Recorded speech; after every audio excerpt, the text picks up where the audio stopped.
हमारे हाथ में था कि हम यूनिवर्सिटी कैंपस में अमेरिकन बेवरेजेस बेचते हैं, हमारे वेंडर्स हैं सब। तो हमने अपने कैंपस से अमेरिकन बेवरेजेस का बायकॉट कर दिया, उसको पूर्ण रूप से बैन कर दिया, बहिष्कार कर दिया उसका। मकसद ये था कि शायद उनको रियलाइज हो, ट्रम्प साहब को, कि जो चीज़ वो इंडियन कंपनी से कर रहे हैं वो उनकी कंपनी के साथ भी हो सकती है। तो जो मैं एक छोटा सा इनिशिएटिव ले सकता था वो मैंने लिया।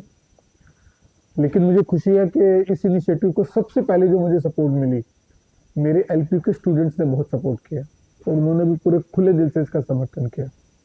सर, ये पहली बार नहीं है कि जब हमने कोई चीज़ें बैन की हैं। जब हमारा चाइना के साथ कॉन्फ्लिक्ट था, हमने तभी चीज़ें बैन की, ऐप्स बैन किए। और अब हमारा अमेरिका के साथ कॉन्फ्लिक्ट है on the basis of economy and tariffs. तो अब हमने हमारी यूनिवर्सिटी ने ये संकल्प किया है कि हम इनकी कोल्ड ड्रिंक्स जो हैं उनको बैन करेंगे, सॉफ्ट ड्रिंक बेवरेजेस हैं। और हमारे लिए हेल्थ बेनिफिट के लिए भी अच्छा है, इकॉनमी के लिए भी अच्छा है। हमारे पास और इकॉनमिक पर्सपेक्टिव खुलेंगे हमारे बच्चों के लिए। हमारे पास हेल्दी ऑप्शंस हैं ड्रिंक्स के लिए, जैसे लस्सी है और अदर सॉफ्ट ड्रिंक्स भी हैं जो हमारे इंडियन ब्रांड है। हम उनको बढ़ावा देंगे और उनका प्रमोशन करेंगे। तो हम इनसे खुश हैं, हम वेलकम कर रहे हैं हमारे डिसीजन को और हमें लगता है कि पूरा देश हमारे साथ खड़ा होगा। मैं पहले तो बताना चाहता हूँ कि मैं बहुत खुश हूँ और बहुत खुशकिस्मत हूँ कि मैं इस यूनिवर्सिटी का छात्र हूँ, उसका पार्ट हूँ, जिन्होंने कोको कोला जैसे ब्रांड को पूरी तरह से पूर्ण बहिष्कार किया है। और इसका करना मैं समझता हूँ आज की तारीख में ज़रूरी भी बहुत है, क्योंकि जिस तरह से 50% टैरिफ ट्रंप ने हमारे अभी देश पे यहाँ पे इम्पोज कर दिया है, उसके देखते हुए समझ में आता है कि ये बहुत गलत तरीके से हो रहा है। उन्होंने अपने कुछ परसेंट छोड़ दिए जहाँ पे उनको फ़ायदा होता है, और जहाँ पे हमें फ़ायदा होता है उन्होंने वहाँ पे बहुत ज़्यादा नुकसान देने की पूरी कोशिश की है। तो ये बहुत अच्छा है आइडिया। इसके अलावा मैं ये भी कहना चाहूँगा, हमारे यहाँ बहुत सारे स्टार्टअप हैं जो ग्रो करना चाहते हैं, एग्जिस्टिंग स्टार्टअप्स हैं, उनको अब एक अपॉर्चुनिटी मिलती है यहाँ पे कि वो ग्रो कर सकते हैं। सर, मैं खुशी समर्थन करता हूँ, क्योंकि ये निर्णय सिर्फ लवली प्रोफेशनल यूनिवर्सिटी का नहीं होना चाहिए। मेरे मानने में पूरे भारत का ये निर्णय होना चाहिए।